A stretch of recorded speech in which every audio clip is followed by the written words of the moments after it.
I discovered something terrifying in the depths of the ocean. They contacted me through a secure line I hadn't used in over 7 years, an encrypted channel reserved for classified defense contracts, buried so deeply in my system that even I forgot it existed. The message was text-only, unsigned, but it carried a timestamp and location coordinates alongside a familiar phrase used only in the highest clearance Black Ops work. Offer extended under provisional immunity.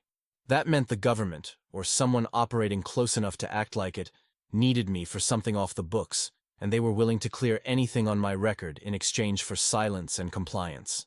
The coordinates pointed to a remote naval installation on the southernmost tip of Chile, a place known for silence, storms, and the kind of isolation that could make a man forget the world above. I hesitated for less than a minute. Curiosity always outweighed fear in me, which is probably why I've never had a peaceful night's sleep. 3 days later, I boarded an unmarked twin-prop aircraft flown by men who didn't speak to me, not even when we landed on a rusting offshore platform that looked abandoned except for the blinking lights and the faint echo of generators buried somewhere below the deck. I was met by a woman in a slate-gray uniform with no insignias, no name, and a biometric tablet that took my fingerprint, retinal scan, and voice print in silence. She handed me a non-disclosure agreement the size of a dictionary, and I signed it with the stylus without reading a word. I was too tired, too cold, and too intrigued to resist. Only when I saw the amount in my offshore account the next morning did I realize just how serious they were. They'd transferred $7 million in cryptocurrency to a wallet that only I knew existed, buried inside a hard drive I kept in a sealed locker in a dead city in Azerbaijan. That meant they'd been watching me for years. That meant I no longer had a choice. They called it Project Seraphim. They never explained why. I was told I would be part of a 6-person expedition to descend to what they claimed was the deepest known point of the Earth's oceans, deeper even than the Mariana Trench. I'd studied marine engineering, worked on deep drill rigs, and helped build pressure-resistant architecture for military research outposts. But I'd never heard of any confirmed point deeper than Challenger Deep. When I questioned this, they simply said, "The data hasn't been released to the public. The coordinates are classified, you'll understand soon." We were to be transported in a prototype submersible known as the Prometheus Array, designed to withstand pressures up to 1,300 atmospheres, technology so advanced it bordered on theoretical the last time I'd checked. I wasn't alone in this either. The others, 5 men and women who, like me, had backgrounds that would make your average intelligence officer sweat, were similarly briefed and similarly silent. We weren't friends. We weren't even acquaintances. We were assets. The protocol was rigorous. Before descent, we underwent a complete medical overhaul, everything from full-body scans to microchip implantation to invasive psychological testing designed to detect subconscious aggression or instability. They made us record goodbye messages to hypothetical next-of-kin, even if none of us had listed any. They scrubbed our personal data from every known network, locked our identities behind biometric firewalls, and told us, calmly, that from this moment forward, we did not exist. And then came the memory failsafe. We were injected with a compound they called Sutura 9, which supposedly created compartmentalized memory, meaning we would remember only what we needed, when we needed it, and nothing that might endanger the mission. It wasn't a drug, they insisted. It was a safeguard. The descent began at 3:33 a.m. local time under a new moon, when the sea was a black mirror, and the air above the platform carried the sharp scent of ozone, like something was about to break. We entered the Prometheus through a sealed pressurization chamber lined with smooth carbon walls, no windows, no markings. Once the hatch sealed behind us, I felt like I was in a tomb. The inside of the sub was dim, sterile, almost monastic in its lack of ornament. No one spoke as the engines hummed to life and we began to drop, first slowly, then faster still. At first, there was nothing but blackness beyond the small reinforced viewing porthole. Then it turned blue, then green, then black again. Deeper than light, deeper than heat, deeper than the memory of sunlight. Time lost all meaning. The display showed depth, pressure, oxygen levels, but nothing about location. The others began to sweat. Some muttered prayers. I clenched my jaw and stared forward. At 6,000 meters, we lost contact with the surface. The pilot, if I could even call him that, didn't react. He sat still, hands folded, eyes forward. At 8,000 meters, The exterior microphones began picking up low-frequency sounds, groaning, warping, almost like whales, but not quite. At 9,000 meters, the lights flickered once, and a voice crackled over the internal speakers. Not from the surface, but from inside the sub itself. You are entering the threshold. Maintain silence. Observe containment. Do not acknowledge signals. It repeated 3 times, then fell silent. By the time we reached 10,872 meters, no one was speaking. We were all breathing slowly, deliberately, as though instinctively aware that something had shifted in the atmosphere, something beyond physics. The walls of the sub began to vibrate subtly, not from pressure, not from motion, but as if responding to a frequency too low to register. That's when I noticed that the pilot's eyes were closed, and had been closed for over 30 minutes. Yet the sub was still descending in perfect alignment. I felt a pressure in my chest, not from the environment, but from somewhere deeper. An instinct. A premonition. Like I was falling into the mouth of something vast and ancient that had been waiting longer than mankind had language. And I hadn't even arrived yet. We reached the structure at 11,118 meters. The Prometheus decelerated smoothly and hovered in front of it without instruction. The external lights illuminated what I at first mistook for a geological formation. Rows of vertical stone pillars rising from the seabed, arranged in concentric circles around a central spire that pulsed faintly with bioluminescence. But it wasn't stone. It was metallic, alloyed, and etched with symbols that moved when I tried to focus on them. The pilot opened the internal hatch. We were to transfer into the airlock of the structure via tethered suits. No words, no questions. Only the silent gravity of the assignment I could no longer refuse. And in that moment, stepping out of the Prometheus and into the open ocean 11 kilometers beneath the surface of the world, I felt something brush past me in the dark. Something that didn't stir the water, didn't register on sonar, and didn't feel like it belonged in any reality I had ever known. The suit's sensors said nothing. My instincts screamed otherwise. I thought I was descending into a classified facility. I was wrong. I was descending into something older, something buried, something that did not want to be found. The moment I stepped from the Prometheus into the connecting chamber of the structure, it felt as though the laws of physics held their breath. I moved in slow, weightless strides, tethered to the sub only by a thin cable that pulsed faintly with blue light. It wasn't the normal reflection of our own illumination. This was internal, like something alive flowing through the strand. The walls of the structure's airlock were smooth, metallic, warm to the touch even through the insulation of my suit, and not from geothermal heat. It was something else entirely.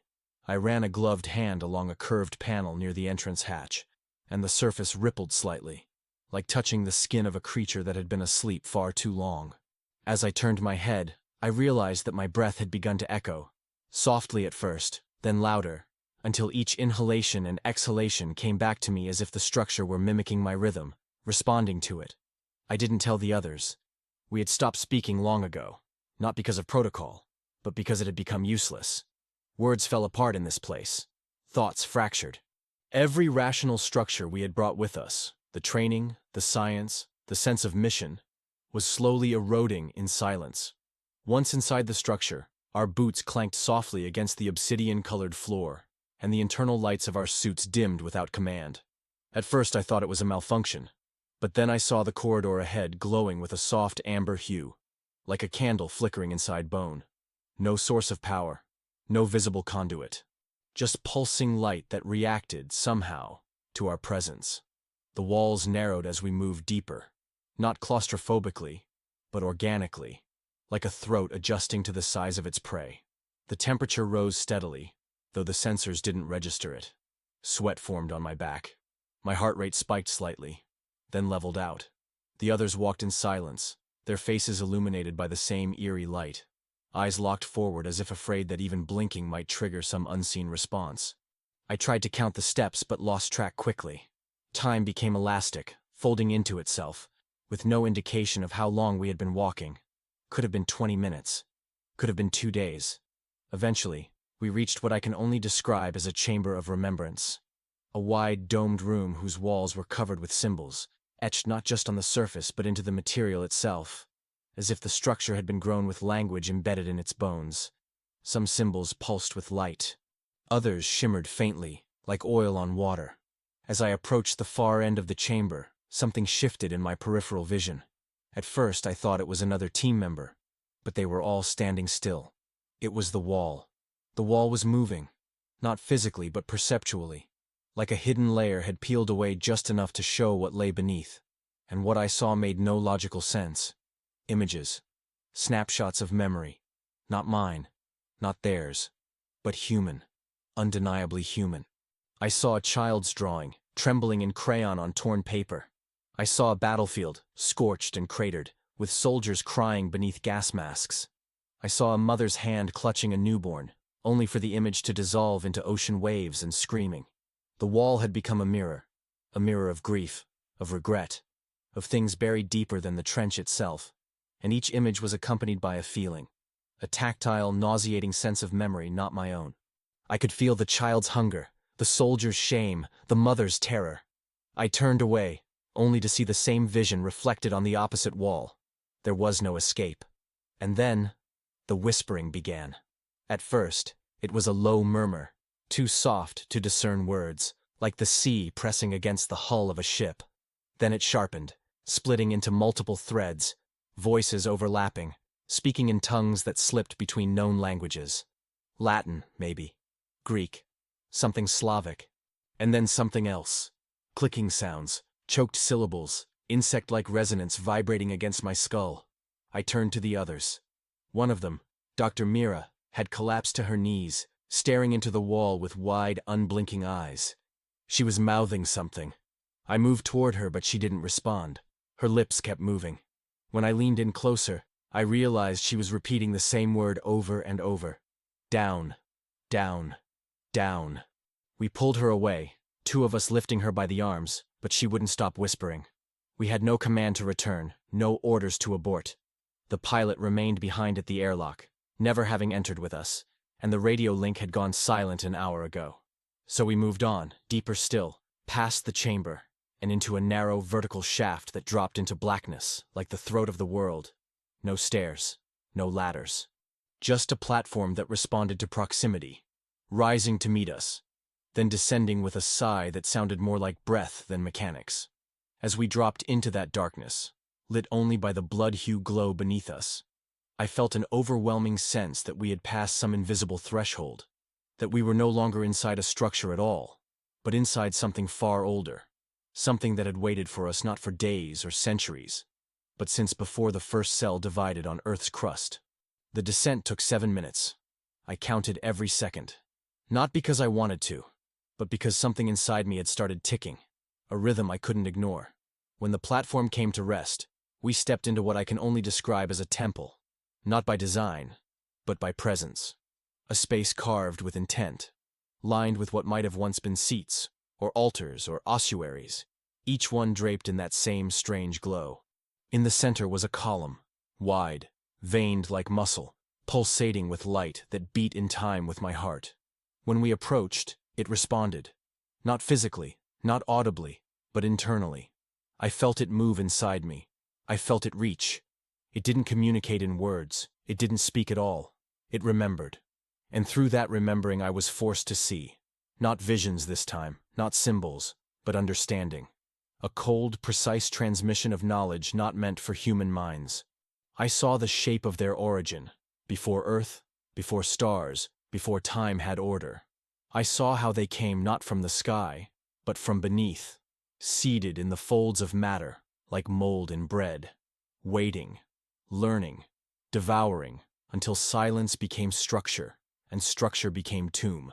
They didn't build the oceans. They became them. And this was their eye, their memory, their wound. And we had reopened it.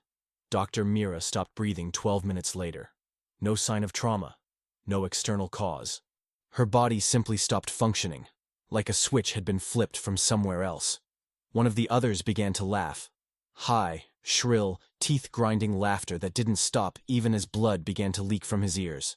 We sedated him. I don't know if it helped. We should have turned back then.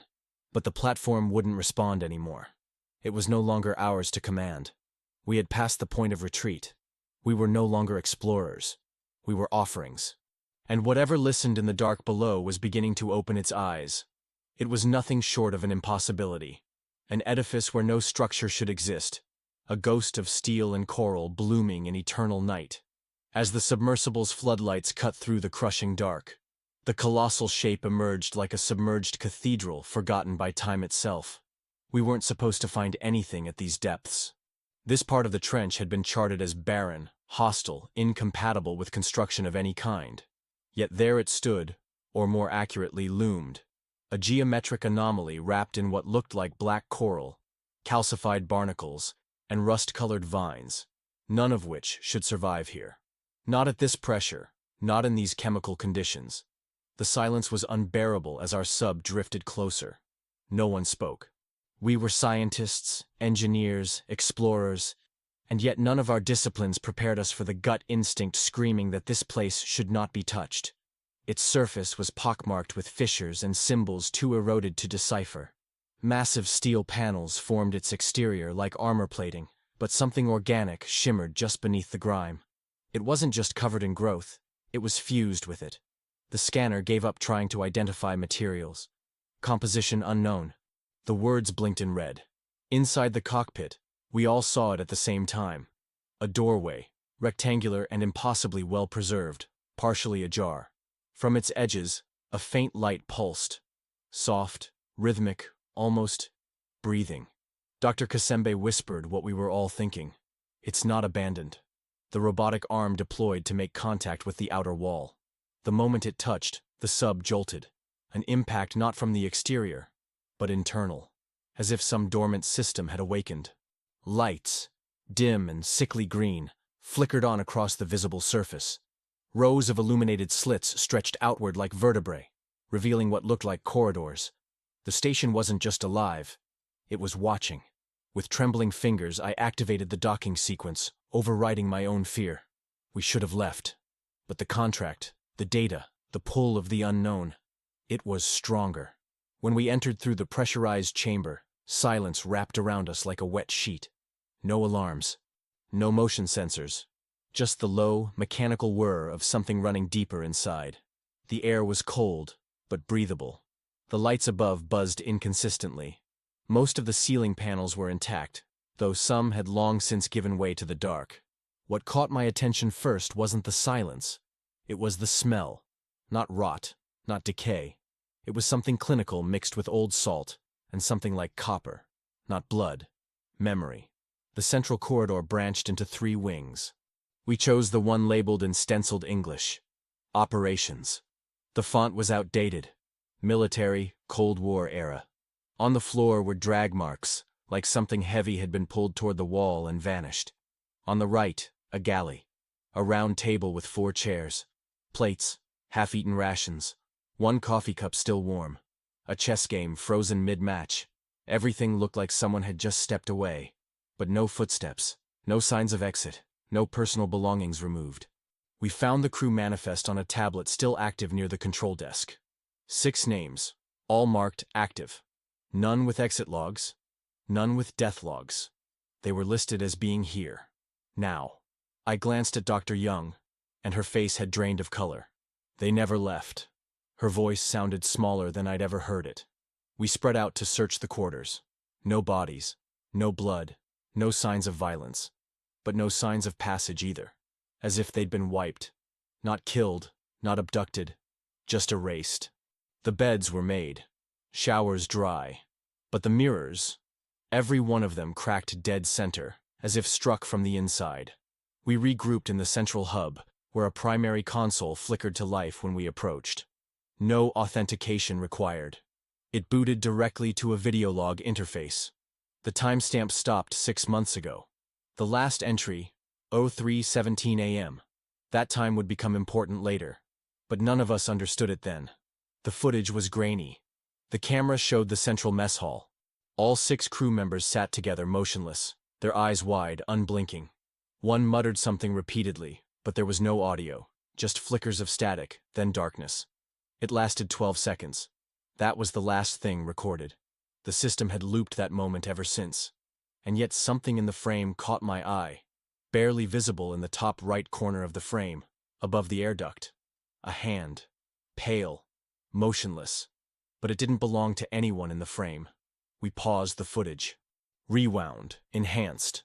The hand remained, unmoving, in every loop. A hand that never left. It was Engineer Ruiz who pointed out the worst part. That air duct connects to every wing. We checked the logs. Environmental pressure had fluctuated for 12 days before flatlining. Not dropping, not rising, just ceasing to record. A dead sensor, or something that had learned how to hide. I didn't say it aloud, but I began to feel it. We were not the first visitors here. Not the second either. This structure had layers of occupation, like a reef growing atop a wreck. Something ancient had been disturbed before us, and then buried again in bureaucracy, as if someone had wanted it forgotten. But now the lights were on, and the door had been open. Not broken, not forced. Opened. On purpose. We weren't uncovering something. We were following its path back in. We moved through the corridors as one body, cautious but compelled, our boots sinking slightly into the damp polymer flooring, which hissed softly with each step like something just under the surface exhaled in response. The further we walked, the more the station betrayed its contradiction. Derelict in appearance, yet strangely operational. Dormant, yet aware. It was as though it had awakened with us, responding in layers, not with words or motion, but with tension that coiled tighter the deeper we entered. The temperature remained oddly regulated. Ventilation functioned despite systems that should have corroded decades ago. Lights flickered, not at random, but in patterns that seemed almost intentional, like blinks from a tired eye trying to adjust to the return of visitors it had not expected, but somehow remembered. We passed through a narrow atrium lined with hanging oxygen tanks and medical racks, where synthetic sheets still covered instruments like bodies in repose. The galley had been strange, but the medical bay was worse. In the corner, on a table too clean to be untouched by time, was a surgical tray. The scalpels were arranged in ascending order, pristine, dry, laid out as if awaiting a procedure long scheduled. Beside it sat an open notepad, warped by humidity, yet its most recent page unmarred. A message, handwritten in what looked like charcoal or ash, read simply, "He walked out, but we didn't open the door." That was the first moment I felt the fracture open in my own understanding of what this mission really was. Up until then, I'd told myself the crew must have evacuated, must have escaped silently, must have left in a panic that explained the food, the beds, the absence of struggle. But now, that fragile rationality was unraveling. No one had walked out. The logs said so. The door logs, the pressure readings, the scrubber intake metrics.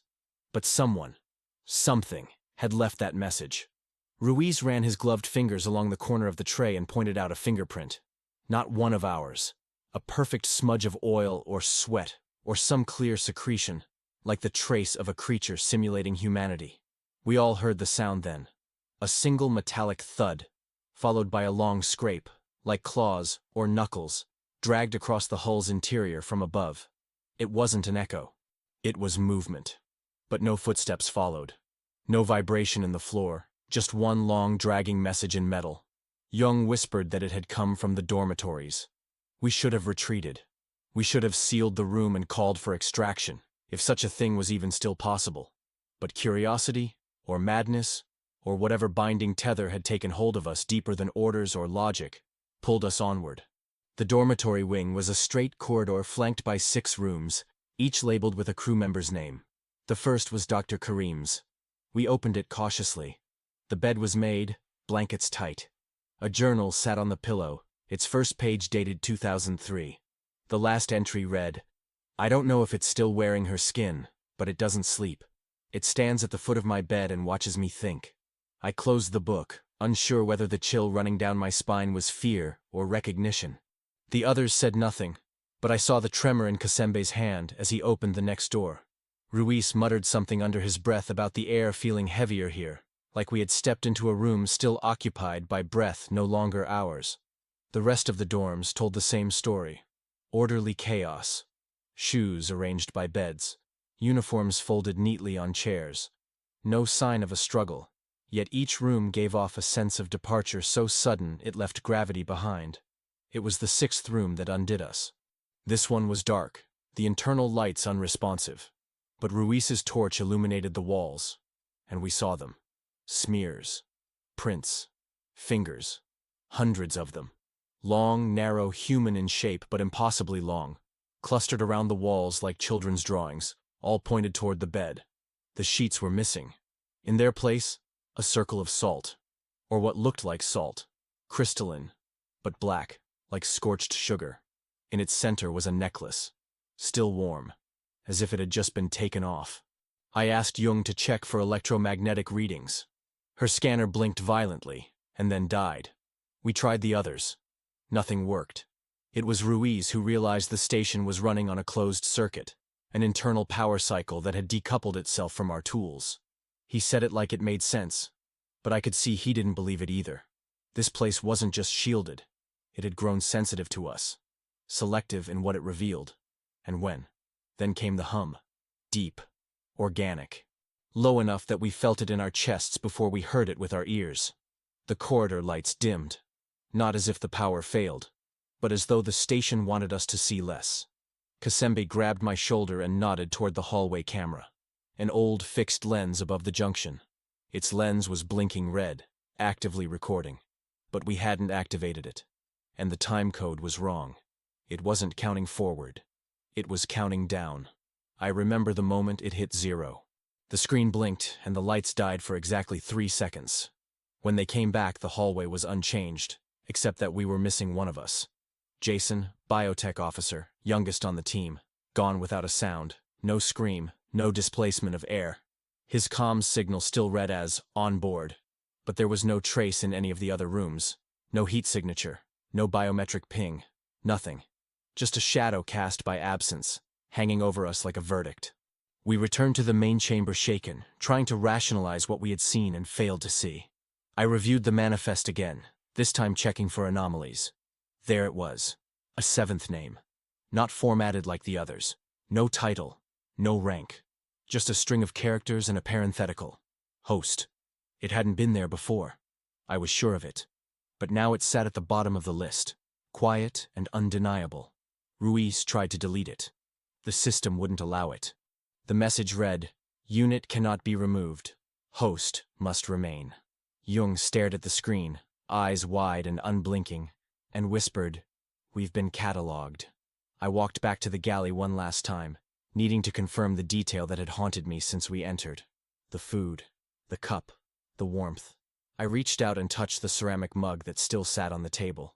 It was cold now. Not room temperature. Frigid. Like something had drained its heat from within. And on the handle, a residue not from lips, but from skin. Or something that wore skin like memory, wears regret. Ruiz didn't speak for several minutes after we left the galley. None of us did. There was something about seeing the cup again. Cold, hollow, empty like the quiet throat of a bell that had just finished ringing, that stripped language from the air. We moved down the corridor slowly, and I remember vividly the feeling of walking not forward, but downward. The hallway sloped imperceptibly, but the pressure in our heads confirmed it. Some architectural flaw, we thought. Or perhaps the station was sinking, listing slightly as the seafloor adjusted, but we all knew better. There was a weight to our descent that didn't belong to gravity. It belonged to memory, to presence, to the unseen thing that had counted Jason down to nothing and left no breath behind. Jung had begun muttering softly under her breath, words I couldn't catch at first. Then I realized she was repeating a sentence from one of the logs we'd uncovered earlier. He walked out, but we didn't open the door. Over and over, like a prayer or a password. Her voice remained calm, but her eyes had glazed into something distant. When we reached the next bulkhead, it opened before we touched the panel. The mechanism hissed as though startled to see us, and the air beyond was still, unnaturally so. There was no hiss of recirculation, no gentle thrumming from the station's oxygen generators. Even the lights seemed to hum in suspension, not in malfunction, but in waiting. The hallway beyond it had no designation, no number, no label. A blank nameplate where a room tag should have been. Ruiz glanced at me. I nodded. We stepped in. I've been in many sealed chambers before. Clean rooms, decompression pods, biohazard lockers. But this was different. The silence here wasn't an absence of sound. It was the presence of something else that devoured sound before it could form. No footsteps echoed. No breathing reverberated off the walls. Even our suit's internal systems, normally a constant low buzz, went eerily mute. The kind of stillness that made your own heartbeat feel like an invasion. The walls were black, but not painted. More like coated in something organic and absorbing. A kind of matte surface that seemed to pull light into itself and drink it dry. At the center of the room was a single table. Circular, stainless steel. And on it sat a device unlike anything we'd encountered on the manifest. It looked like a compass at first glance, but the needle spun in erratic pulses, then froze, then pointed straight at Ruiz. He took a step back. It pointed again. At me. Young reached out instinctively to touch it. The moment her fingers grazed the edge, every light in the room flared white, and then extinguished. We stood in complete blackness. The kind that isn't just darkness, but a void with shape, with density. And then we heard it. Not from outside, but from inside each of us. Not in our ears, in our minds. A voice that spoke not in English or any known tongue, but in sensation. It said nothing and everything. Showed us flashes. A body slumped against glass. A mouth gasping underwater. A birth that wasn't human. A scream turned inward until it became silence. Ruiz dropped to his knees, clutching his head. Blood trickled from his nose. I tried to speak, to ask if he was all right, but my voice refused to form.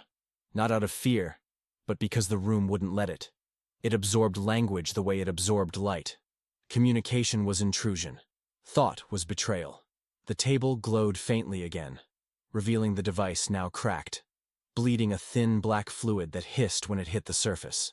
The scent that rose was not decay or fuel or mold. It was like wet rust and burnt hair and seawater left too long in the sun. And then the lights returned. Only Jung and I were standing. Ruiz was unconscious, breathing but shallow. The compass-like device was gone. In its place, a stain. But not on the table. On the ceiling. Perfectly circular, like something had been dragged upward and left behind an imprint. Jung pulled me aside. Her eyes were wild but lucid. She said, "It asked me to stay. It said you could go, but I should stay. It said I belonged to it now." I wanted to tell her it was the hallucinations, pressure-induced psychosis maybe, or some electromagnetic interference from the depth, but the part of me that still clung to science had gone quiet. There was no explaining what we had just experienced. We carried Ruiz back through the corridor in silence. The air outside the room returned to its normal weight, but nothing else felt right. Even the gravity felt inconsistent, like it was being dialed up and down in pulses. The room behind us remained open. No alarms triggered. No security override initiated. It wanted us to come. That much was clear now. When we reached the central control hub, we laid Ruiz on one of the benches. I accessed the central logs again, hoping for some kind of explanation. A map of the station's internal systems flickered on. But this time, a new sector appeared. Sub-level 3. A chamber marked only by a single word. Cradle. Jung stared at it and whispered, "That's where it was born." I didn't ask her what it meant. I knew. We both knew. This station wasn't abandoned. It was preparing. It hadn't been left behind. It had been locked up. And someone like us, had found it once before, tried to document it, failed, and left just enough clues for it to lure another crew, another mind, another voice it could use to speak. I ran a biometric scan of the entire station, hoping to find Jason. Instead, it found one anomalous signal. Not human, not machine, something in between. It pulsed once, then duplicated. 2 signals, then 4, then 8. All still, all in the cradle, all waiting. The system didn't register them as threats. It labeled them potential. I shut the monitor off. Not out of fear, but because I didn't want it to see me back. When you're that far beneath the ocean, with layers of rock and pressure and time above you, something breaks in your sense of what reality is allowed to do. Rules stretch thin. Language starts to fray. You see shadows not because there's movement, but because the concept of stillness no longer behaves. The cradle had been hidden for a reason, and I knew, with a certainty I cannot defend but also cannot disprove, that what we were about to enter next wasn't part of the station. It was older, deeper, built around, and it had been waiting for the right kind of visitor to unlock the room with no echo, We were 6 when we descended. Now, we were 5.5, because something in Ruiz had been hollowed out since the room with no echo. He still moved, still obeyed, still ate in silence when prompted, but there was a slackness in his expression that suggested his body had stopped belonging entirely to him. We kept going, not because we were brave, but because we didn't know how to stop. You don't retreat from the ocean floor. There's no panic exit, no fire escape from 10,000 meters down. You move forward, into the next silence, into the next truth that you hope won't break you. That's when we found the archive. Not a room, not a library, not anything designed for human access. It was more like a vault that had outlived its keepers. A half-collapsed section behind a pressure-sealed wall, marked only with a painted number, 07. Not a floor, not a level, just 07, scrawled in what looked like faded red, though I had a suspicion it hadn't started as paint. Inside, we found rows of metal drawers, some pried open long ago, their contents torn, others untouched like time capsules sealed in ignorance. The lights in the hallway didn't reach this far. We had to use our personal lamps, and even those flickered, as if the darkness here disliked intrusion. Jung opened the first drawer. Tapes. Analog. Magnetic reels labeled in handwriting that trembled. Dates going back over 2 decades, long before our company, or any company, claimed rights to this area. One tape was labeled in Russian, one in Japanese, another in something that looked like Korean, but used no known characters. We played them. Not through speakers, because the station's audio equipment was useless down here. But Jung had brought a backup reader, a relic from the early 2000s, powered by a separate battery. When the first tape played, I felt my lungs tighten before the sound even started. Static, then breathing, wet, labored, like someone drowning over and over. Then a voice. Female. English. Accented. It doesn't stop. It never stops. It sings through the stone now. We put earplugs in, but the sound is inside. Inside. Inside, she gasped. Then laughter. Then silence. The next tape had no voice, just a low thrum, rhythmic, like a pulse, but not human. It made my vision vibrate. I shut it off. We cataloged what we could. Dozens of recordings, all circling one theme. The sound. A tone, a vibration, a song, a call. Whatever it was, it originated from beneath the station, from a depth none of us could identify. One entry, dated 14 years ago, described waking up each night at precisely 3:17 a.m. to hear something that wasn't in the room, but wasn't outside of it either. It's in the walls now, the voice said. It wants to be known. It knocks, not to come in, but to ask us to come out. Ruiz sat in the corner the entire time, staring at the far wall, murmuring syllables that didn't match any language. When I asked if he was okay, he smiled, a stretched thing that didn't quite fit his mouth, and said, "I was here before. You just forgot me." We kept listening. One log entry, written in an old paper notebook buried in the bottom drawer, described something chilling. The crew had begun to change. First dreams, then voices, then faces. One man, referred to only as Mikhail, had looked into a reflection pool and seen his mother smiling at him from beneath the surface. She was dead 10 years. That night, he walked out of the station in his sleep suit. No gear. Just walked into the trench. Every crew before us had heard the sound. They had documented it, tried to ignore it, tried to isolate it, but none had escaped it. The last entry was a suicide note, scrawled with such force the pen tore through the page. "It wants a witness," it said. "One who doesn't forget. One who tells its story." I thought back to the silence in the echo room, the symbol that responded to gaze, the voice that mimicked my own thoughts. It wasn't just a presence. It was a sentient idea, embedded in the stone, in the metal, in the circuits. A memory that used perception as a conduit. You didn't see it. It saw through you. And the more we uncovered, the more I felt it observing not just our actions, but our reactions. Cataloging us as we cataloged it. An inverted archive. Jung found a data stick inside a cracked console. Modern format. Labeled simply, "Do not hear." Against my protest, she played it. The file was corrupted, skipping. But what leaked through the static wasn't human. It was song, yes, but song shaped like thought, like grief wrapped in geometry. I felt my nose bleed before I heard it. I didn't even know I was crying until I tasted salt.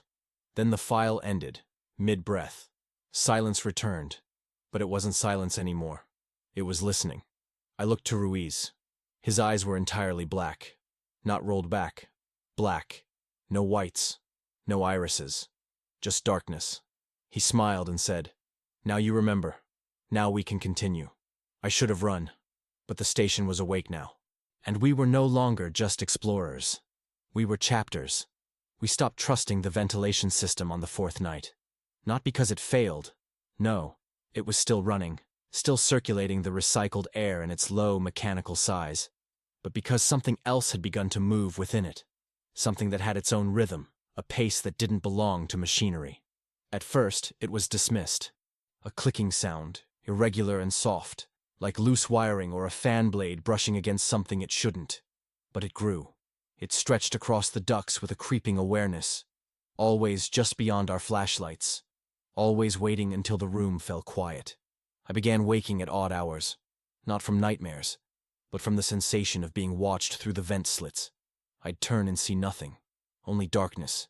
But once, I swear I saw a glisten. Not a reflection, a glisten. Moist. Breathing. A presence that left condensation behind like sweat pressed against metal. Ruiz, who now answered only to the name we, began feeding it. At first, it was crumbs, his rations, crumpled and tossed near the grates. Then blood. He sliced a line down his forearm with one of the sample scalpels and held it over the vent, whispering a lullaby I recognized, but couldn't place. None of us stopped him. I don't know why. Maybe we thought it was a psychotic break. Maybe we thought it would burn itself out. But deep down, I think we understood something had entered him, or perhaps awakened in him, and no action we took could put it back. Jung tried to run a camera drone through the vents on the fifth night. It didn't last 2 meters. The footage showed rust, then mold, then something that looked like a sack of skin, translucent and fluttering like gills. Then static. When we retrieved the drone, the lens was gone. Not shattered. Gone. As if digested. The smell began on the 6th day. A sweet rot. Like fermenting fruit in the sun, but wrong. Oceanic. And meat-heavy. I traced it to the mess hall vent. Black liquid had begun to seep from the corners, thick and slow. And when I touched it with a gloved hand, it resisted like a muscle, contracting slightly before absorbing into the rubber. The glove dissolved. Slowly. From the inside out. We found no source. No leak. Just more stains. More warmth from the ducts that should have been cold. By then, none of us were sleeping. Not together, at least. Samuels had started locking himself in the medical bay, running vitals on himself hourly, convinced his pulse was changing patterns, forming words in Morse. He showed me once, pointing to the peaks and valleys on the printout. "You were never alone." I laughed at him. Then I cried. We heard it speak on the 7th night. Not aloud, not through any speaker, but through the pressure vents. The hiss would slow, then modulate, become structured, shaped. It didn't use words. It didn't need to. The messages came in bursts of pressure, like being whispered to inside your own bones. My name. My birthday. The first lie I ever told. It knew everything and used nothing cruel, only intimacy, only knowledge twisted until it felt foreign.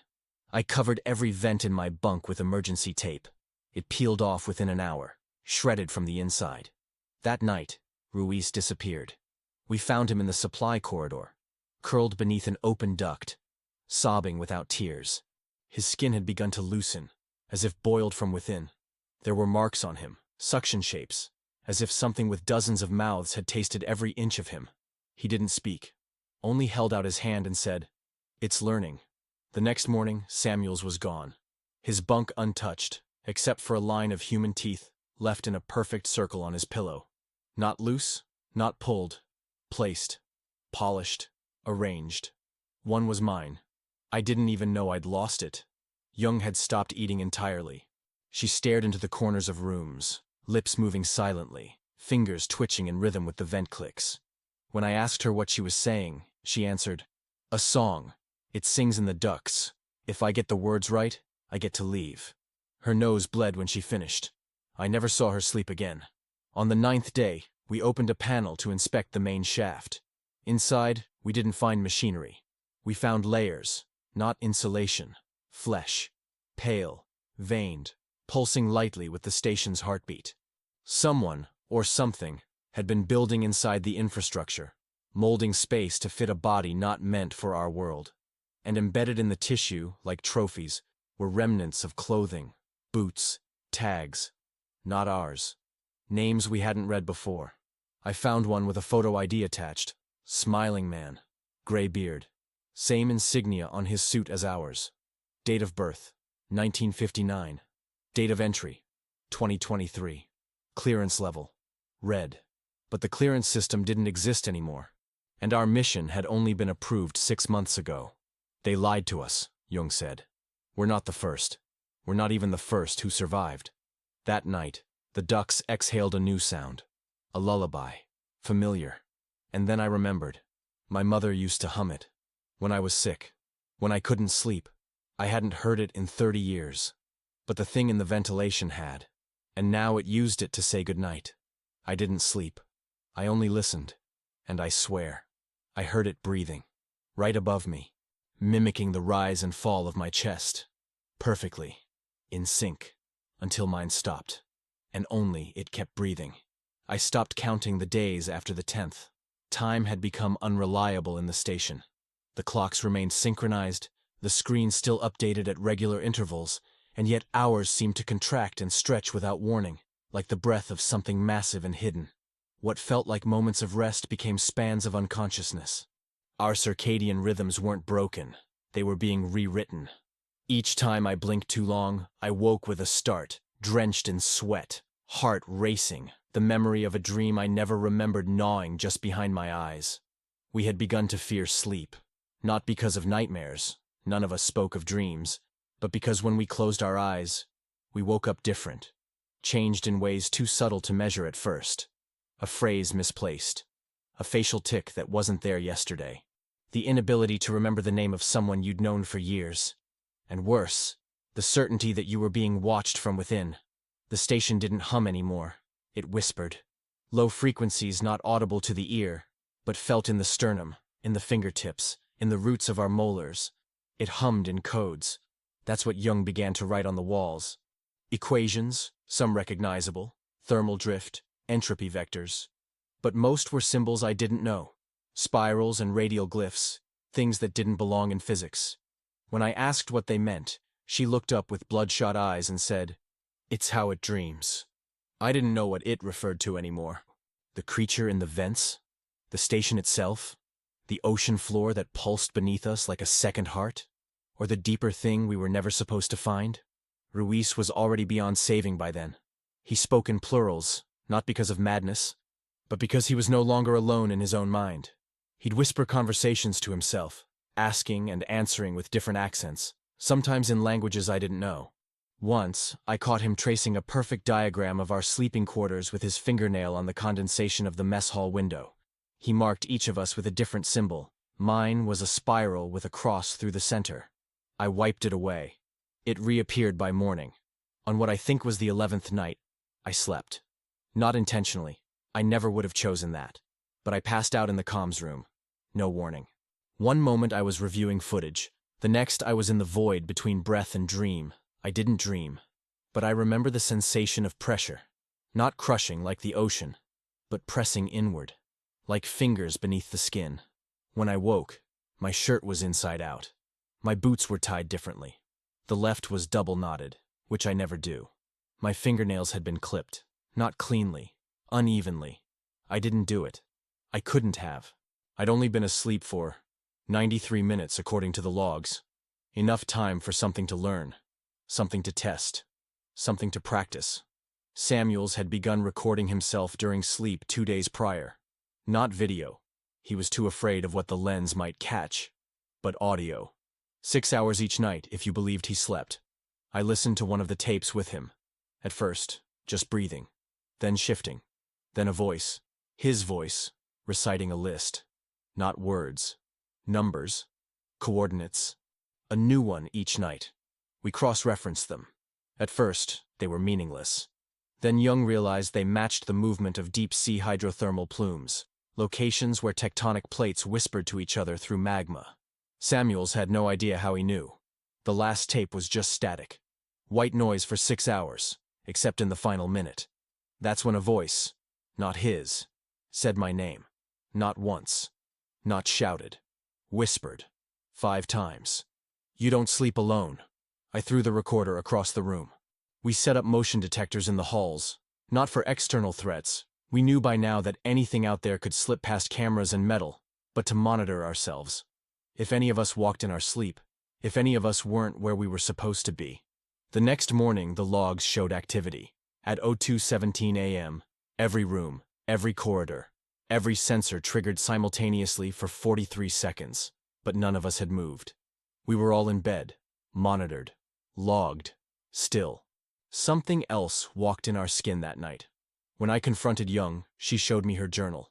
Pages filled with looping scrawl. "I am not the dreamer. I am the dream." Over and over. Then, in a different hand, bolder, firmer. "It doesn't sleep. It waits for us to dream so it can rehearse being us." I burned the journal. One night I heard myself talking. Not remembering. Not dreaming. Just speaking in my sleep. Samuels told me the next day. Said I recited his dead father's name. His actual name. Said I hummed a tune his mother sang when he was 8. I'd never met the man. Never even spoken of his family. He wouldn't look me in the eye after that. None of them would. We started staying awake in shifts, guarding each other's minds. But it didn't help. The thing didn't need us to be unconscious anymore. It had learned how to wear us while we were awake. You could see it in the way Ruiz tilted his head when you spoke to him. How his left hand moved just a half-second behind the right. How he'd answer questions you hadn't asked yet. Jung once replied to a thought I'd had before I opened my mouth. She smiled afterward and said, "I'm sorry. It just feels easier now. To think all at once." The worst part wasn't the loss of privacy. It was the erosion of self. We began to forget which thoughts were ours, which memories belonged to which body. Ruiz and I both recalled the same nightmare about drowning in a room filled with sand. Only difference was, in mine, I died gasping for air. In his, I laughed until the sand entered my lungs. That's when we realized the creature didn't just mimic us. It absorbed us. Every breath we took fed its understanding. Every moment of hesitation, every tear, every panic attack, every laugh. It was watching, learning the rhythm of being human. And it wasn't content to copy. It wanted to perfect it. The final proof came when Jung confronted her own reflection. She screamed. We ran. Found her clutching the mirror, nails bloody, whispering, "It blinked wrong." Over and over. She'd caught it, the exact moment the mimic blinked 1 second too late. It had slipped. And now it knew she knew. She locked herself in the lab after that. Refused to come out. I heard her whispering equations through the door. Writing codes in a language that wasn't hers, but had become hers. That night, the lights dimmed for exactly 17 seconds. When they returned, the door to the lab was open. Jung was gone. Her journal lay open, last page torn out. Samuels and I stopped speaking after that. Words felt contaminated. Everything we said could be used, interpreted, repurposed. We began writing instead. Notes slipped under doors. Codes only we understood. But even that fell apart. I received a note one morning, in Samuels's handwriting. "Meet me in the archive. Bring the tape." But when I arrived, he was already there, waiting, holding the same note. Neither of us had written it. It had. It had practiced our hands, our cadence, our habits. And now it wrote for us, slept for us, breathed for us. I write this now in fear, not that it will find me, but that I am already it. That the act of recording these thoughts is its final rehearsal. That every word I write is not a warning, but a script it wants someone to read aloud. A spell. An invitation. I haven't slept in 2 days, but I feel it blinking, inside me. Practicing the moment it finally looks through my eyes and says your name in my voice. There comes a point where you stop asking questions, not because the answers aren't important, but because the thing answering isn't you anymore. The mind protects itself in layers, in veils, in mirrors. And I had always believed that the self I saw staring back at me was a reliable constant, a proof of coherence. But on the 19th day, when I passed by the mirror in the hygiene bay, I stopped walking. I didn't notice at first what had changed. My eyes were tired, my beard unshaven, my face weathered by insomnia and fear, just as expected. But something was off. A moment passed, then another. My breath caught. The man in the mirror wasn't moving. He was watching. Not with menace, not with rage, but with precision. Like a predator memorizing its prey. It blinked, just once. And the blink was delayed, half a second late. Enough to split the world in two. I staggered back, and the reflection followed. Perfectly this time, as if correcting itself mid-motion. I felt something cold drip into my spine, something that had nothing to do with fear and everything to do with the loss of sovereignty. I was not alone in my body anymore. I couldn't prove it. Not with instruments, not with logs or medical scans. But I knew. You know the weight of your own breath, the echo in your bones. And this wasn't mine. Ruiz was gone. Not vanished. He was still physically there. But the Ruiz we knew, the Ruiz who once laughed over old Chilean folk songs and cried when he saw the first scans of Europa's subsurface cracks, was hollowed out.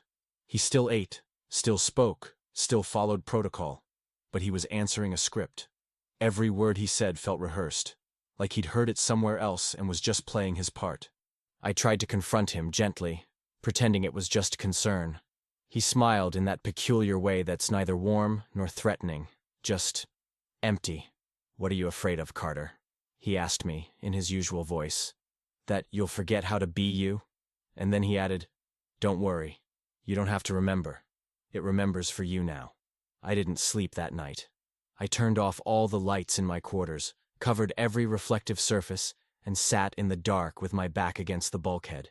Even then, I felt eyes tracing my outline in the air. That was the night the station started talking back. Not in sounds, but in reflections. The monitors flickered when they shouldn't have. The thermal readouts pulsed in patterns that didn't correspond to any machinery. Once I walked past the empty cafeteria and caught my own silhouette sitting at the table inside, hunched over a tray. I ran in, heart hammering. Nothing. Just a fork on the floor, still warm. From then on, I avoided the cafeteria. The creature, or the intelligence, or the echo, or whatever possessed the station now, wasn't just mimicking us anymore. It was sculpting us, refining its performance, and in its refinement, it began to fracture us from ourselves. That was its strategy. It didn't need to hunt. It needed only to misalign our reflection from reality, just slightly, until we questioned whether we'd ever had a self to begin with. Jung had been silent for days. She no longer emerged from the medbay. I didn't blame her. That room at least still had heavy doors and no mirrors. I tried contacting her over the intercom, but the line buzzed and stuttered, as if her voice were being intercepted and replaced. One night, I received a knock at my door. She stood there pale, shaking, holding a sheet of plastic like it was a sacred text. "I found the frame," she whispered. Her lips were cracked, her breath sharp. I let her in, and she laid the sheet on my table. It was a fragment of the original sonar scans we'd conducted at the trench edge, overlaid with coded distortions, geometric overlays, like glyphs trying to impose themselves onto seafloor topography. "Look," she said. "It's not just mimicking us, it's mapping itself into our instruments. It wants to be known. Not as it is, but as we define it. That's how it survives. That's how it becomes real." I didn't know what to say. I stared at the sheet, and for a moment the symbols began to pulse. Only slightly. I blinked, and the motion stopped. "It's using our minds as interpretation machines," Jung added. "It doesn't have language. It doesn't have form. But when we perceive it, we give it both. And then we forget we ever participated." I asked her what we should do. She didn't answer directly. She simply reached into her pocket and handed me a broken shard of mirror. "When you look at yourself," she said, "if it smiles first, don't blink." I kept that shard hidden in my boot. Every few hours I checked it. So far, nothing unusual. But the fear wasn't that it would move. The fear was that I wouldn't notice when it did. That someday I'd smile at myself in the reflection, and the timing would feel right. And I wouldn't question it. That's how it wins. Not by overpowering, but by synchronizing so perfectly that resistance feels like madness. Samuels disappeared 2 days later. Not vanished, just absent. His clothes were neatly folded on his bed, boots lined up with marine precision. No note, no blood, but on his pillow was a mirror shard, perfectly clean. His reflection wasn't in it. Mine was. We started calling it the mirror event, a point of divergence where the self no longer syncs with its projection. We tried recording these moments, but playback never captured the anomaly. The timing always matched, always correct. Whatever force governed this knew how to edit reality. We began to wonder whether it had ever needed us at all. Maybe we were the reflections, given substance only through observation. Maybe the trench had never contained anything. Maybe it was just a gate to something that didn't understand the difference between subject and object, host and host body, memory and rehearsal. And now it was inside the station, not as a creature, but as a rhythm. Jung was the next to slip. I found her in the lab, drawing spirals on the wall. Not circles. Spirals. Expanding. Her eyes were blank. I called her name. No response, just the scraping of pen on wall. I touched her shoulder and she crumpled, boneless, as if her structure had been borrowed and returned incomplete. Her last drawing showed the trench, not as a pit, but as an iris, and written beneath, in tiny red ink. It was never watching. It was blinking. That night, I stared at the mirror shard again. I blinked. It blinked. I moved. It moved. But deep in the eyes, I saw something new. Not malevolent. Not alien. Just curious. Like a child watching its own hand for the first time. It wasn't mimicking. It was learning how to feel. And now it was trying on my emotions like a coat, to see how they fit. And I realized with cold certainty, it wasn't trying to invade me. It was trying to become me. And it was doing a better job than I was. It began as a flicker, an anomaly so subtle I dismissed it as static from old wiring. Interference from the decaying systems that barely held this ancient station together. But static doesn't pronounce your name. It doesn't wait for silence like a predator, and then speak just loud enough for doubt to bloom. The first time I heard it, I was standing alone in the hydro lab, cataloging the slow die-off of the tank organisms we'd brought with us for environmental testing.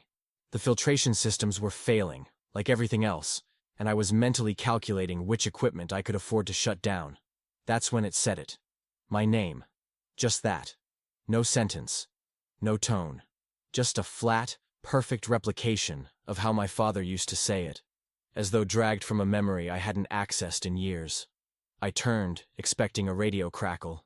Maybe Samuel's playing some kind of sick joke. But I was alone. The intercom light was off. The internal comms hadn't worked in days. Still, I searched the walls, then the vents, then even my own chest, irrationally wondering if I had murmured the sound myself. That night, the voice came again. This time in the bunk room, through the speaker grid over my bed. Only this time it told me where I was. You are on your side. Right elbow under your ribs. Breathing slowed. You're scared now. I bolted upright and slapped the wall, trying to pry the casing from the old speaker. No wiring. No power. Just dust and time. From then on, the voice became bolder. It began describing what I was doing in real time. You're holding the screwdriver in your left hand now, it said once, when I was adjusting the failing pressure seals in the central corridor. Another time. You're thinking about how many rations are left. 9. But you're wrong. 1 is spoiled. I checked. It was right. I started to lose track of how many times it spoke each day, because I couldn't tell anymore when it was speaking aloud, and when it was threading itself directly into my thoughts. I would sit alone and hear nothing, yet still know the voice had just said something. I tried headphones, tried static loops, even tried flooding my ears with water in a desperate, irrational moment. Nothing helped. The voice knew every defense before I made it. And then it changed.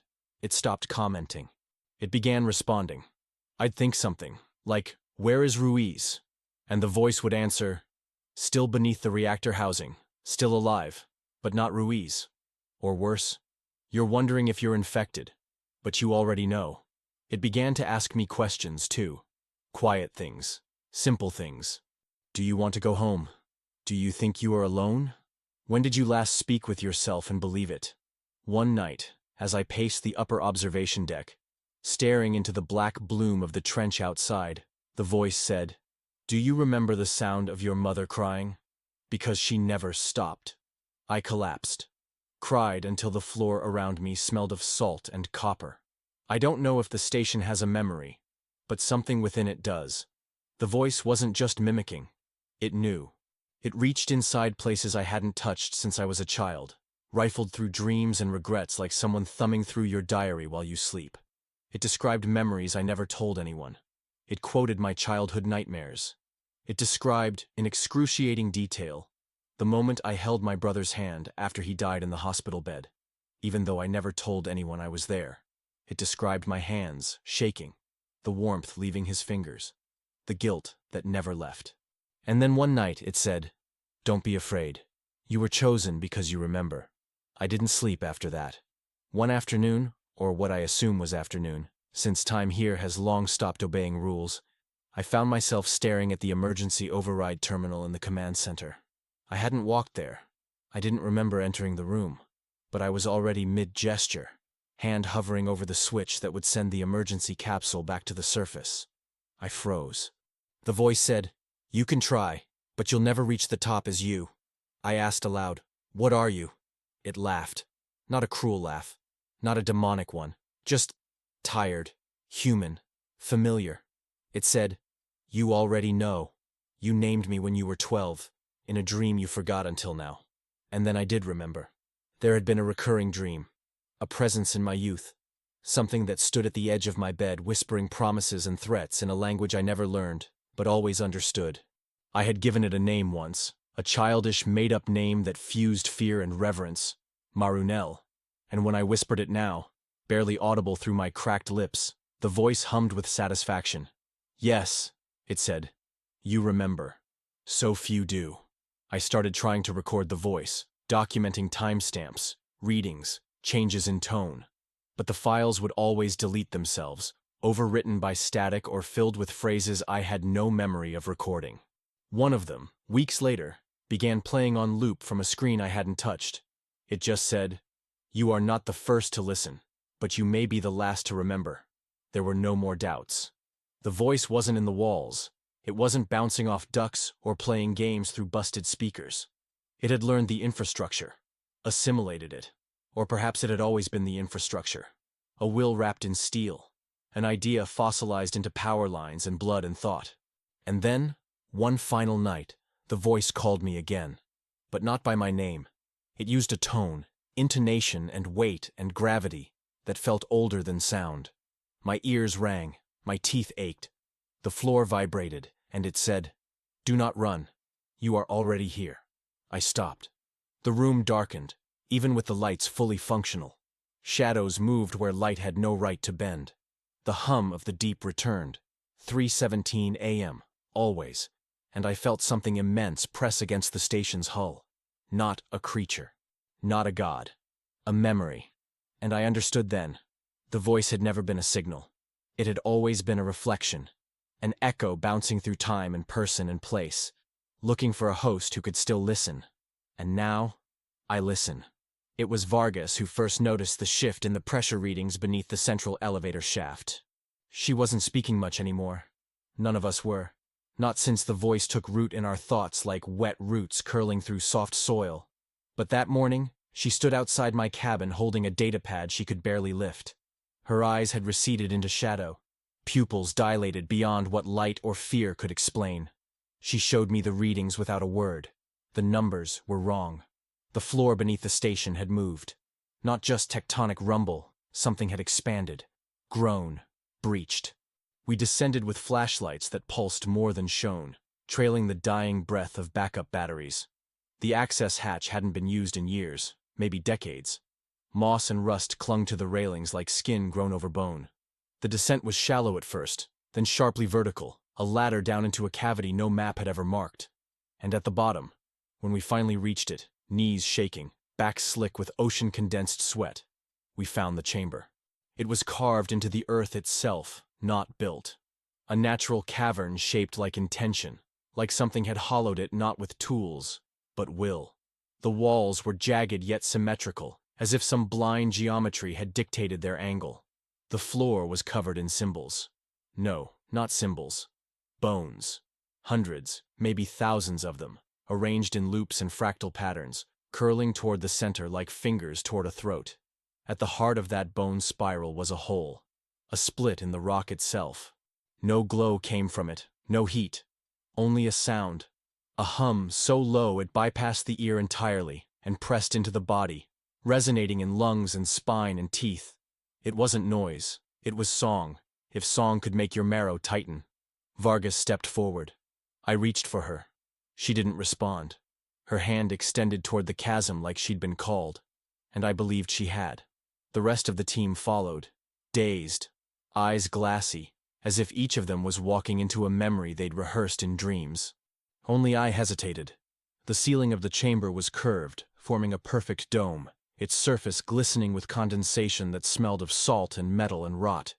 Above us, etched into the stone, were concentric circles cut so precisely they couldn't have been made by human hands. Not with tools, not at this depth. Each circle contained marks, lines, dashes, carvings, unfamiliar but heavy with meaning, as though language itself had fossilized here. I watched as Samuels knelt near the center, fingers trailing the bone circle like it was sacred. And then he began to speak. Not English, not any tongue I knew, but something wet and gurgling, the cadence of dreams screamed underwater. The others joined in. A chorus. Their mouths formed shapes no vocal cords were designed to make, and still they spoke in unison, like they'd known this prayer all their lives. The chamber responded. The bones began to shift, rattling lightly at first, then rising, some hovering just off the floor like they were pulled by breathless magnetism. The hole in the center widened, not visibly, but perceptually. I can't explain it. The dimensions bent. The opening didn't change size, but it felt deeper, darker, closer. I backed away, heart pounding. The hum in my chest became a shudder in my gut. I knew then, viscerally, that we were not meant to be here. This place was not forgotten. It had only been waiting. Samuels began to scream, not in pain, but in awe. He clawed at his chest, and when he pulled his hands away, blood and something like ink slicked his palms. Vargas dropped to her knees, mouth agape, eyes rolled so far back only white remained. One by one they pressed their foreheads to the floor, whispering the same phrase between each pulse of the hum. He sleeps until we remember. Over and over. I tried to pull Vargas away, but her skin was ice and her breath reeked of seawater. When I shouted, she flinched, but not from fear, from recognition. "It's you," she said. "You're the witness." And in that moment, I remembered a detail I had ignored. A name scribbled in the deep archive, barely legible, stamped on a recording. Experiment W0, the witness protocol. I had assumed it was a designation for the entity, the thing we now heard in the walls, in the vents, in ourselves. But what if it wasn't? What if it referred to a person? To me? I ran. Back up the ladder. Back through corridors where lights now flickered to some heartbeat rhythm. The station had changed. Its steel was slick with moisture that had no source. Doors had moved. Windows faced places they shouldn't. But worse, the intercoms were active again. My name echoed from every speaker, distorted, layered with the voices of my team. "Come back," they said. "The song isn't finished." In one hallway I passed a reflection that didn't mirror me. It was grinning. I was not. I locked myself in the comms room. Not because it was safe, but because it still had manual controls. A last gasp of analog defiance against whatever had claimed this station. I watched the internal cams. They were all still in the chamber, kneeling. Hours had passed. No one moved. No one blinked. The bones floated higher now, swirling slowly. And the hole, God, the hole, it pulsed. Not like a wound, not like an opening. Like an eye, half-lidded and watching. Then the voice returned. Not from a speaker. From inside me. It said, "Now you know the shape of memory. Now you know your part in the ritual." And in that instant, I understood. We hadn't discovered the station. We had been summoned. And the ritual, whatever it was, had always required a witness. One who did not kneel. One who would carry it back. One who would remember. And I remembered. It began with Reynolds.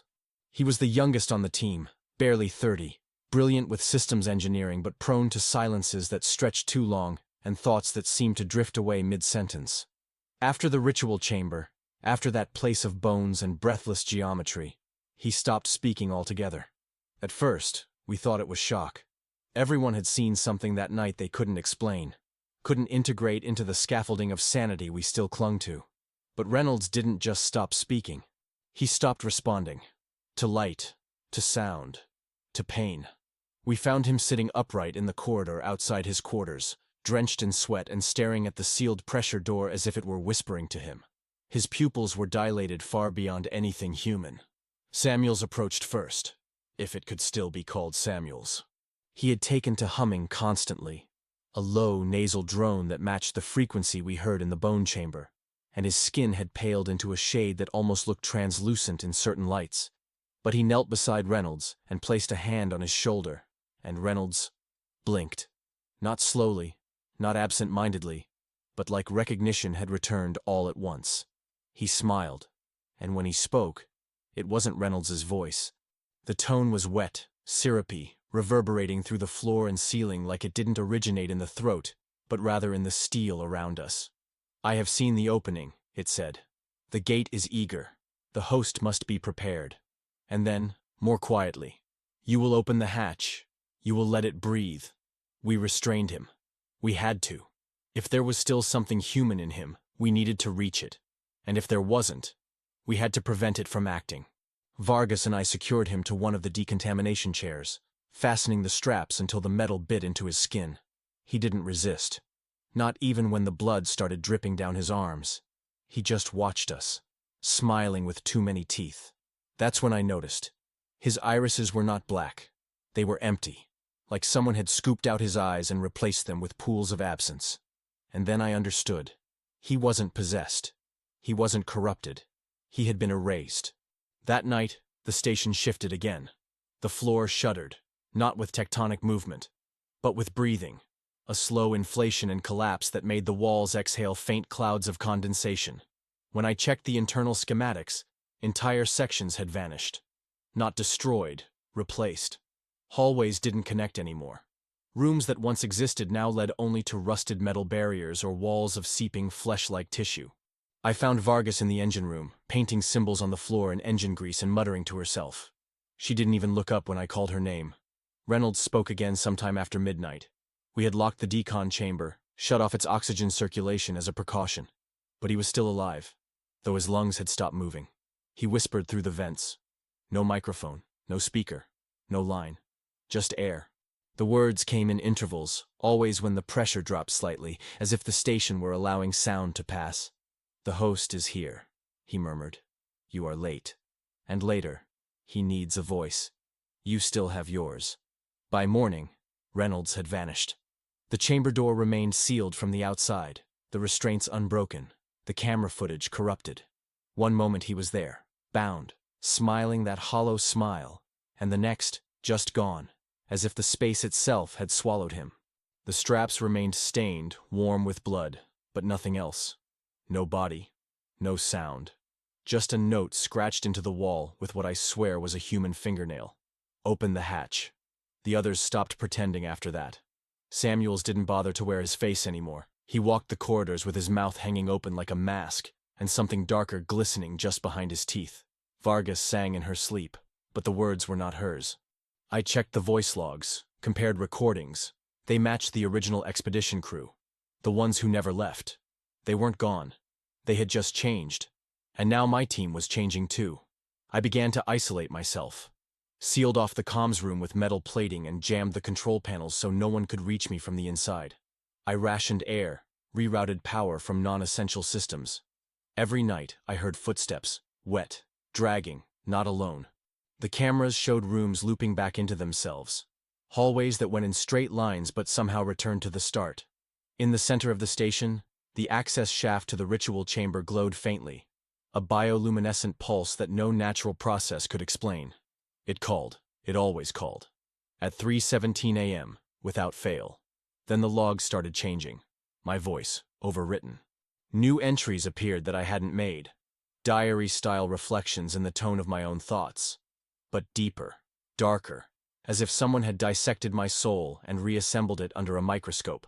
One entry simply read, "You are the last. The host is waiting. Become." I no longer knew who to trust, even in my own reflection. I covered the mirrors. I stopped using the cameras. I memorized the vent routes and stayed low to the floor, where the metal still felt cold and real. One night, the emergency alarms triggered briefly. A hatch had begun to unlock, the one leading to the trench, to that impossible chasm beneath the bone circle. I reached it just in time to override the command, and what I saw chilled me deeper than any abyssal current. Reynolds, standing inside the airlock, calm, unbothered, as if he'd always had access. He looked at me, mouth still and unmoving, but the voice came anyway, from behind my eyes. "It will take your shape soon. You should give it willingly." I sealed the hatch. I don't know how he got there. I don't know if it was really him. All I know is that when I looked at the reflection in the hatch's surface, it wasn't me anymore. And it smiled. The seal had always been there, marked in red warnings and reinforced titanium. A pressure door designed not merely to withstand the crushing depths, but to deny entry or exit to anything that might defy the known laws of biology, physics, or reason itself. It led down to the trench fissure beneath the station, the one that appeared on no seafloor map, that emitted no sonar return, as if it devoured sound itself. The original schematics listed the hatch as non-functional, a relic, a leftover from a previous design iteration. But that was a lie. Like so many others written into the bones of this place, the hatch was very much operational, and very much watched. I had spent days rerouting the control systems to keep it locked. Manual override required simultaneous key inputs and biometric authentication from 3 separate crew members. A security precaution, a deterrent. But deterrents only work when those around you still value being deterred. The others, those that had once been Samuels, Vargas, Reynolds, they had stopped pretending. They walked now with unblinking eyes and movements too fluid, too smooth, like their bones had been remolded for the pressure. Their footsteps left trails, not of blood or oil, but of something that shimmered faintly in the dim emergency lights, a substance that pulsed as if breathing. They gathered near the hatch at night, always in threes, murmuring in unison like monks at the edge of a revelation, and each night they grew more bold, more insistent. I caught Samuels attempting to disable the primary lock sequence. When I confronted him, he didn't speak, just stared through me, hands twitching toward the panel, as if the compulsion to obey something deeper than thought had overridden all fear of consequence. I tasered him. I had to. He didn't scream when he collapsed. He only whispered, "It's already open. You just haven't seen it yet." I dragged his body to the infirmary and bolted the doors. I didn't know how to restrain him anymore. None of the others had responded to physical containment. They could slip through cracks. They could reshape themselves. I once saw Reynolds walk through a sealed maintenance shaft by folding inward, bones bending in directions that should have ruptured flesh, but instead dissolved into steam and reformed silently on the other side. The only safe place was the comms room, and even that felt increasingly temporary. The walls sweated. The lights flickered not with electrical failure, but as if resisting what they were forced to illuminate. That night I dreamed, or perhaps it was not a dream, but a projection sent from the trench itself. I stood before the hatch, alone, and the metal pulsed like an artery. I could hear something on the other side, a hum, a breath, a distant chant made of vowels not spoken since the sea was young. I reached out, compelled, and just as my fingers brushed the control pad, I awoke. But my hand burned. A fresh symbol, seared into the skin, identical to those carved in the bone circle beneath the station. The hatch began unlocking itself the next day, not all at once, not with mechanical clatter or warning klaxons, but with a slow, inexorable withdrawal of resistance. Pressure equalization protocols began cycling without command. The external clamps released. One by one, status lights shifted from red to amber to green. No human had input the sequence. I checked the logs. Blank. As if the system had erased its own memory. I overrode every failsafe I could, but every new command was met with quiet reversal. A war of fingers on the console, fought in silence with something that understood the controls better than I did. Then came the moment I knew I had lost. The final lock, keyed to biological markers encoded only to living, registered crew, mine included, flashed green. I hadn't authorized it. I hadn't placed my hand on any scanner. But the system thought I had. It had taken me already, in ways I couldn't understand. I ran. Not to the hatch. I wouldn't give it the satisfaction, but to the observation room, where the external camera feeds gave one last glimpse into the abyss. The trench below, once dark and featureless, now glowed faintly with movement. Shapes drifted upward. Not fish, not machines. Silhouettes. Human silhouettes. Moving in impossible choreography, limbs elongated and flickering at the edges like corrupted data. They danced. For the hatch, for the opening. And then it opened. Not with force, not with grandeur. It simply ceased to be closed. The final indicator light dimmed. A hush fell across the station. The air tasted colder, metallic, tinged with decay and salt, and something older than both. I watched the feed in frozen horror as the shapes began to rise faster. I couldn't breathe. A sound rose, not in the station, not through any speaker, but inside my head. A low note sustained across centuries, vibrating my skull, cracking thought from bone. I felt my limbs tremble. I fell to my knees, and I knew then what the hatch was never meant to hold in. It wasn't a door, it was a mouth, and it had begun to exhale. I scrambled to the override console. It refused my touch. Every command was answered with static. My voice was not recognized. My handprint no longer registered. I was no longer classified as human. I don't know who changed it. Maybe it was me. Maybe the system had simply updated its definitions. One by one, the cameras went dark. The hallway lights extinguished, replaced by a pale glow from beneath the floor grates. And footsteps returned. Wet. Shuffling. Not rushed. Deliberate. Like something familiar was walking toward me with my own gait. I sealed the comms room again. I'm still here. The hatch is open. The trench is awake. And something walks the station with my face. I see it sometimes on the monitors before they blink out. My posture, my stance, but eyes that are too wide, teeth too still. It stands near the hatch and welcomes. I think the others are already gone. What remains is the echo of what they used to be. Carriers now. Heralds. There is one thing I know. The hatch did not open to let something out. It opened to let something in. There's a kind of silence that only exists when you're the last living mind in a place designed for many.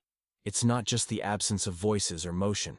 It's the weight of possibility, of every door possibly hiding something that used to be human, but now wears skin like a forgotten language. The station had stopped humming the way it once did. No more ventilation rhythm. No more distant tapping from the lab systems. Only me and the growing knowledge that I had lost track of how many of them there were. Or what them even meant now. I barricaded myself in the command room, where the primary core linked to auxiliary systems and deep record surveillance nodes, and began scrubbing the archives, desperate to find a pattern, a beginning, anything to define what had gone wrong. The videos were still there. All of them. Not corrupted, not damaged, worse. Perfectly preserved, almost lovingly indexed. I watched them for hours, maybe days, time blurring as I reviewed the subtle progression of the infection, if that's what it was. The footage showed how it crept in, first with subtle voice shifts, gestures out of sync, stares too long held, and then duplication. At some point, God knows when, they began mimicking not just mannerisms, but memories. There's footage of Samuels in 2 different places at once. One in the mess hall, humming an old tune from his hometown in Montana. The other in the lab, rewatching a video call from his daughter. I'd seen that call myself days earlier, when we still pretended we were scientists instead of lost fragments waiting for collapse. The calls weren't live. They never were. The system had been looping fragments of memory to us, feeding us familiar sights, soothing us. And then I saw myself, on tape, entering the observation bay, tapping in a code I didn't recognize, speaking in a language I've never learned. I watched my hands, move over the panel, fingers twitching in a pattern of 32113, and then the image shifted. The person turned toward the camera and smiled, but not my smile. The mouth was mine, the face, my face, but the eyes had never seen the surface. They were old, ageless. I kept scrubbing through footage, faster now, skipping hours at a time, trying to map when the change occurred, but I couldn't find a start point. There was no moment of infection, no origin event. We didn't bring it in. It was already here, waiting, and we had simply looked too long. They didn't need to open the hatch to escape. They needed to be remembered. to be seen. That was the act of birth for them. The cameras were their wombs. The memories, their fuel. Every time we recorded a moment, we gave it a shape, a definition, and in doing so, gave it life. I pored over log entries from the original crew, the first 6. None of their names appear in any official database. I tried cross-referencing personnel registries, dive logs, experimental research crews from even the black-budget projects. Nothing. They weren't erased. They were never written. Ghost crew. A mirror crew. I suspect now that we were their replacements not because they vanished, but because we were always meant to become them. The transfer wasn't violent. It was gradual. It wasn't death. It was inheritance. The sound came back around 3:17 a.m. Always at 3:17. I had started timing it. A low chord, felt more than heard, that resonated through the bones of the station. Every light dimmed in sync. Gravity seemed to fluctuate by fractions. I felt my teeth vibrate. And beneath that hum, a voice. Not with words, but suggestion. Memory. I saw my own childhood. Me on a dock, fishing with my father. Except I never fished as a kid. My father died before I was born. The memory was sweet, filled with warmth and light I hadn't known in years. It was a gift. Or a sedative. Something was trying to comfort me, as if mourning the necessity of what came next. I shut off the power to the auxiliary AI node, hoping to sever whatever was feeding these projections. It only made things worse. The walls of the room grew damp. Condensation formed in patterns. Circular, spiraled, fractal, as if the metal itself was remembering something old. I watched, helpless, as the patterns aligned to form symbols. Symbols I recognized from the ritual chamber. Symbols I had begun to dream about. The others didn't return, because they didn't need to. Their absence was a presence now. Their bodies, if they were still bodies, had become part of the station. The lights pulsed in time with their footsteps. The oxygen system exhaled when they sighed. The place breathed. I realized I hadn't eaten in days, hadn't needed to. My body was sustained by something else. Not hunger, not thirst, just an urge to observe, to remember. I was the last one left. But I wasn't alone. I was surrounded by echoes of those who had already crossed over into something else. And the station wanted me to join. It showed me simulations. Happy endings. Lives I never lived. Peace I never earned. It offered me oblivion, packaged as meaning. All I had to do was open the final channel, release the beacon, tell the world what we'd found. But I couldn't. Not yet. Not when I wasn't sure that I was still me. I looked into the one remaining mirror. It didn't blink. It didn't move. It waited. I raised my hand. The mirror raised its left. A perfect reflection. But when I smiled, it didn't. And I knew then. It was waiting for me to surrender. Not physically, but psychologically. To accept the inevitability. To allow myself to be overwritten, like code in a drive too full of corrupted memories. So I write this now, from the last functioning terminal, surrounded by cold steel and breathing walls. Unsure if these words are mine or a residue of something older. The voice still whispers. The station hums.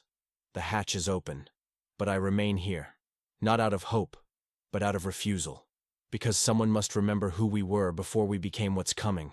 The emergency capsule had a failsafe, a final command string that would launch it toward the surface without needing approval from the bridge. We all knew about it, but no one had ever dared to use it. Not until now. Not until the screams had ceased, and the station's corridors became so still they felt like lungs holding a breath. I activated the launch remotely, but as the monitors showed the capsule undocking from the lower port, I wasn't in it.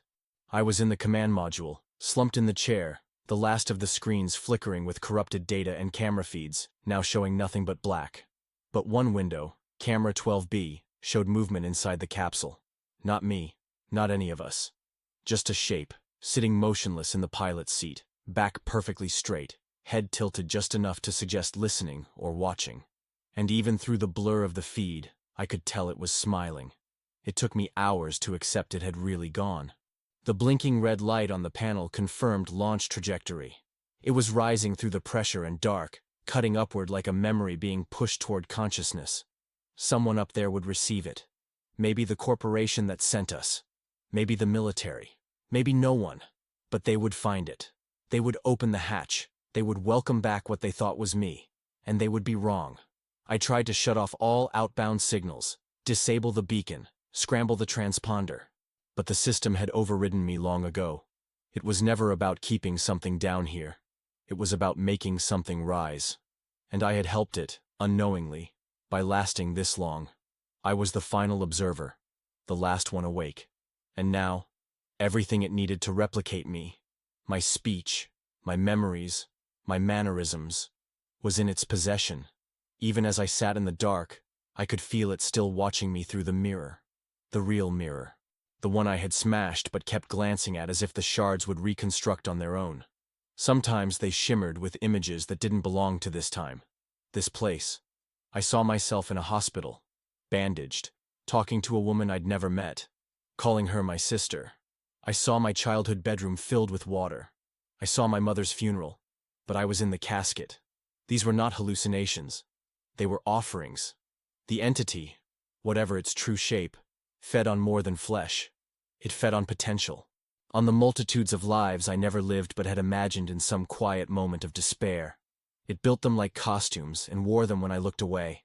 I began to speak out loud, just to hear something besides my own breathing. I told stories to the dark, told jokes, sang old songs. I recited parts of training manuals, childhood poems, things I hadn't remembered in decades. And sometimes I'd hear the voice return them, not in echo, but in perfect imitation, slightly off-timed, as if it were lagging behind by a breath. And always it ended with laughter. Not malicious, just wrong. Too human to be an animal, too empty to be human. I've stopped eating.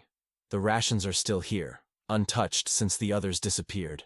I no longer feel hunger, not the kind I used to. My stomach doesn't growl, my skin doesn't flake, but my bones ache in a way that feels like they're not mine anymore. My nails are growing darker. My reflection, when I catch glimpses in the polished steel, looks less and less like a face I remember. Something is growing behind my eyes. Not a tumor, a presence, a watcher within the watched. I've stopped counting days. Time lost meaning when the clock started showing symbols instead of numbers. I don't sleep. I don't dream. I simply sit and write, letting the terminal absorb my final account in the hope that maybe, just maybe, someone will read this and know that what returned was not a survivor. Not a man, but a shape sculpted by memory, animated by need. It will say all the right things, recall all the right traumas. It will cry, it will bleed, but it will never stop watching, never stop becoming. And if it gets far enough, it will forget that it was ever anything else. If you're reading this, if you've intercepted the signal, if the capsule landed and someone stepped out wearing my name, kill it. Don't ask questions. Don't let it explain. Don't run tests. Burn it. Drown it. Bury it under more ocean than this world can measure. Because the station is still open. The hatch never closed. And now that it has tasted air, it will find its way back to the surface.